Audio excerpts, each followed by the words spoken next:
ሰላም ጤና ይስጥልን የተከበራችሁ ቤተሰቦቻችን እንደምን አመሽታችኋል። ምሽቱን አበይት መረጃ ወደ እናንተ እናደርሳለን። አብራችሁን ቆዩ።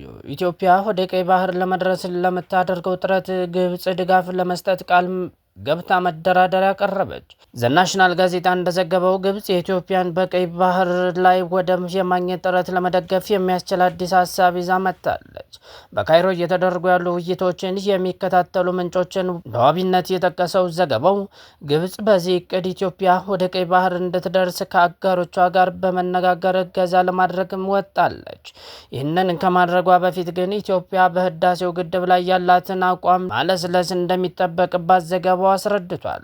ግብጽ ኢትዮጵያ በቀይ ባህር ላይ ተደራሽ የምትሆንበትን መንገድ ለመርዳት ዝግጁ መሆኗን ብታስታውቅም ኢትዮጵያ የባህር ኃይል የማስፈር እቅዷን መተው እንዳለባትም በእቅዷ ላይ አስፍራለች።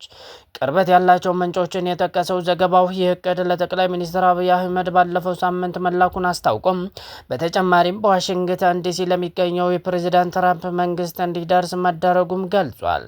ኢትዮጵያ በቀረበው እቅድ ላይ የማትስማማ መሆን ግብጽ በደቡባዊ ቀይ ባህር ላይ ከፍተኛ የባህር ኃይል በማስፈር የኢትዮጵያ ወደ ቀይ ባህር እንዳትደርስ የመከላከል ስራ እንደምትሰራም ማስታወቋን የገለጸው ዘገባው ስለዚህ እቅድ እስካሁን ከሁለቱም ሀገራት በይፋ የተሰጠ መግለጫ እንደሌለ አስረድቷል።